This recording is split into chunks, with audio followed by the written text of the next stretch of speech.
ನನಗೆ ವಿನಯ್ ತುಂಬ ಇಷ್ಟ.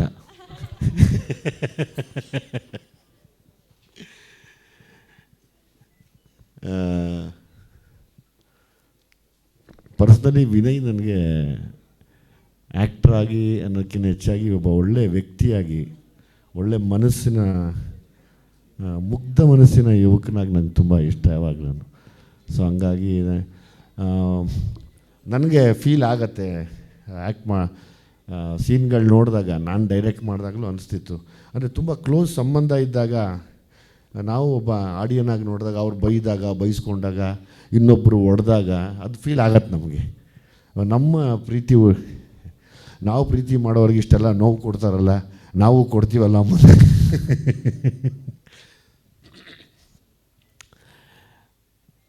ಮೊದಲನೇದಾಗಿ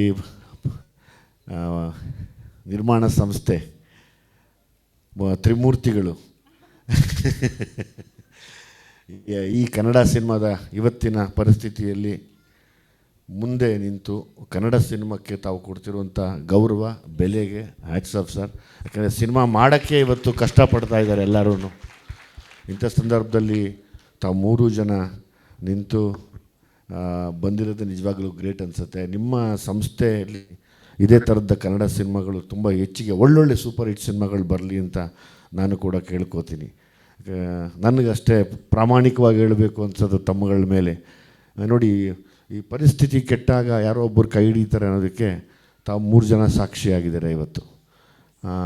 ನಂಗದು ಖುಷಿ ಇದೆ. ಆಮೇಲೆ ಎಲ್ಲದಕ್ಕಿಂತ ಹೆಚ್ಚಾಗಿ ಹಳ್ಳಿ, ಗ್ರಾಮಾಯಣ ಆ ಸಬ್ಜೆಕ್ಟ್ಗಳನ್ನ ಆಯ್ಕೆ ಮಾಡ್ಕೊಳ್ಳೋದೇ ಕಷ್ಟ ಇವತ್ತು. ನಮ್ಗೆ ಎಷ್ಟೋ ಗೊತ್ತಿದ್ರು ನಾವು ಹಳ್ಳಿಯವರಲ್ಲ ಅಂತ ಹೇಳೋ ಕೆಲವರು ಇದ್ದಾರೆ, ಕೆಲವರು ನಮಗೆ ಈ ಹಳ್ಳಿನೇ ಗೊತ್ತಿಲ್ಲ ಅನ್ನೋರಿದ್ದಾರೆ. ಹಂಗೆ ಇಷ್ಟು ದೊಡ್ಡ ಸಂಸ್ಥೆಯವರಾದರೂ ಕೂಡ ಈ ಒಂದು ಗ್ರಾಮಾಯಣ ಅನ್ನೋ ಒಂದು ಕತೆಗೆ ತಾವು ನಿರ್ಮಾಣ ಮಾಡಿರೋದೇ ತುಂಬ ಹೆಮ್ಮೆಯ ವಿಷಯ ನಮಗದು. ಸೊ ಹಾಗಾಗಿ ತಮ್ಗೆ ಒಳ್ಳೆಯದಾಗಲಿ ಸರ್. ಇನ್ನು ನಿರ್ದೇಶಕರ ಬಗ್ಗೆ ಮಾತಾಡಬೇಕು ಅಂದರೆ ಎಲ್ಲೋದ ಅವನು ನನಗೆ ತುಂಬ ಹಳೆ ಸ್ನೇಹಿತ. ನಾನು ಚಿಕ್ಕ ಸೂರಿ ಅಂತ ಕರೀತಾ ಇದ್ದೆ. ಸ್ವಲ್ಪ ಸೂರಿಗೆ ಡೂಪ್ಲಿಕೇಟ್ ಡಬಲ್ ಸೂರಿ ಥರ ಇದ್ದಾನೆ ನೋಡಿ. ಈ ಕಡೆ ಪಾಪ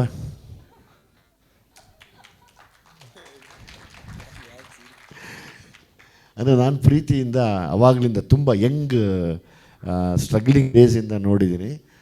ಅವಾಗಲಿಂದ ಸಿಕ್ಕಾಪಟ್ಟೆ ಹೈಪರ್ ಆ್ಯಕ್ಟಿವ್ ಮನುಷ್ಯ, ಸಿಕ್ಕಾಪಟ್ಟೆ ಹೈಪರ್ ಆ್ಯಕ್ಟಿವ್. ಒಂದು ಕಡೆ ನಿಲ್ಲದೇ ಇಲ್ಲ, ಭೂಚಕ್ರ ಥರ ತಿರುಗ್ತಾ ಇರ್ತಾನೆ ಗಿರ್ರ ಅಂತ ಅಲ್ಲಿ ಇಲ್ಲಿ.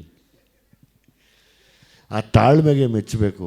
ಆ 8 ವರ್ಷದ ತಾಳ್ಮೆ ಅದು ನಮಗೆ ಗೊತ್ತು. ಆ ತಾಳ್ಮೆಯಿಂದ ಅನುಭವಿಸಿ ಕೆಲಸ ಮಾಡೋದಕ್ಕೆ ಅದಕ್ಕೆ ಗೊತ್ತಿಲ್ಲ, ಅದಕ್ಕೊಂದು ಬೇರೆ ಶಕ್ತಿ ಬೇಕು. ಹಾಗಾಗಿ ಒಂದು ಒಳ್ಳೆಯ ವಿಷಯನ ಆಯ್ಕೆ ಮಾಡಿಕೊಂಡು ಇಷ್ಟು ತಾಳ್ಮೆಯಿಂದ ನಿಂತು ಒಂದು ಇಷ್ಟು ದೊಡ್ಡ ಸಂಸ್ಥೆಯಲ್ಲಿ ಸಿನಿಮಾನ ರಿಲೀಸ್ ಮಾಡ್ತಿರೋದೇ ತುಂಬ ಹೆಮ್ಮೆಯ ವಿಷಯ. ಅಂದರೆ ಕಷ್ಟಪಡೋರ ಹಿಂದೆ ಯಾವಾಗಲೂ ಒಂದು ದೊಡ್ಡ ಯಶಸ್ಸು ಇರುತ್ತೆ ಅನ್ನೋಕ್ಕೆ ಒಂದು ಕಾರಣ. ಒಳ್ಳೆಯದಾಗಲಿ ನಿನಗೆ. ನಾವು ಯಾವಾಗಲೂ ರೇಗಿಸ್ತಿದ್ದೆ ಅರುಣನ. ಸೂರಿ ಕೇಳ್ತಾ ಇದ್ದೆ, ಸೂರಿ ಏನು ಸಮಾಚಾರ, ನಿನ್ನ ಥರನೇ ಅವನಲ್ಲ ಇವನು ಅಂತ. ಅವಾಗ ಸ್ವಲ್ಪ ಸಣ್ಣಗಿದ್ದ. ಒಳ್ಳೆಯದಾಗಲಿ, ಇನ್ನೂ ಹೆಚ್ಚೆಚ್ಚಿಗೆ ಕತೆಗಳು ಮಾಡಿ ಎಲ್ರಿಗೂ ಅವಕಾಶ ಕೊಡಬೇಕು. ಯಾರು ಗೊತ್ತಪ್ಪ, ನಾವು ಹಂಗೆಲ್ಲ ಇದು ಮಾಡೋಂಗಿಲ್ಲ. ಈ ಸಿನಿಮಾ ದೊಡ್ಡ ಸೂಪರ್ ಡೂಪರ್ ಹಿಟ್ ಆಗ್ಬೋದು. ಆಗಲಿ ಅಲ್ವಾ? ಯಾರಿಗೂ ಗೊತ್ತಿಲ್ಲ, ಅದು ಫಾರ್ಮುಲಾನೇ ಗೊತ್ತಿಲ್ಲ, ಯಾವ ಸಿನಿಮಾ ಗೆಲ್ಲುತ್ತೆ, ಯಾವ ಸಿನಿಮಾ ಸೋಲುತ್ತೆ ಅನ್ನೋದಕ್ಕೆ. ಅದೆಲ್ಲ ಗೊತ್ತಿದ್ದರೆ ಇವತ್ತೆಲ್ಲ ಸಿನಿಮಾ ಸೂಪರ್ ಹಿಟ್ ಮಾಡ್ಕೊಂಬಿಡ್ತಾ ಇದ್ವಿ. ಹಂಗಾಗಿ ಈ ಸಿನಿಮಾಗೆ ಒಳ್ಳೆಯದಾಗಲಿ. ನನ್ನ ಫೇವ್ರೇಟ್ ಆ್ಯಕ್ಟರ್ ಮತ್ತು ಫ್ರೆಂಡ್ನ ಹಾಕ್ಕೊಂಡಿದ್ಯಾ ನೀನು? ನನಗೆ ವಿನಯ್ ತುಂಬ ಇಷ್ಟ ಸರ್. ಅದೇನು ಅಂತ ಗೊತ್ತಿಲ್ಲ, ಗುರು ಬೈಕೊಂತಾರೆ ಏನೋ, ನನ್ನ ಇಷ್ಟ ಇಲ್ವಾ ಅಂತ. ವಿನಯ್ ಗುರು ನೀವು ತುಂಬ ಇಷ್ಟ, ವಿನಯ್ ತುಂಬ ಇಷ್ಟ.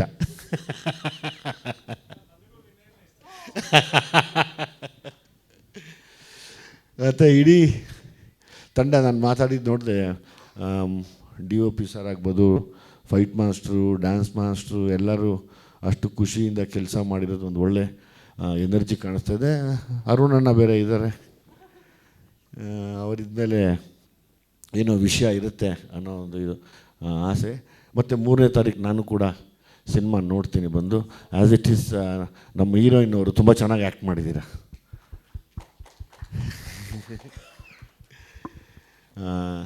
ಇಡೀ ತಂಡಕ್ಕೆ ಒಳ್ಳೆಯದಾಗಲಿ. ಮತ್ತೊಂದು ಸತಿ ಮತ್ತೆ ಅನ್ನದಾತರು, ನಿರ್ಮಾಪಕರು ಮತ್ತಷ್ಟು ಕನ್ನಡ ಸಿನಿಮಾಗಳು, ಒಳ್ಳೊಳ್ಳೆ ಸಿನಿಮಾಗಳನ್ನ ಮಾಡಿ ಕಲಾವಿದರನ್ನು ಕಾಪಾಡಿ ಅಂತ ಕೇಳ್ಕೋತೀವಿ. ನೀವಿಲ್ಲ ಅಂದರೆ ನಾವಿಲ್ಲ. Thank you very much sir.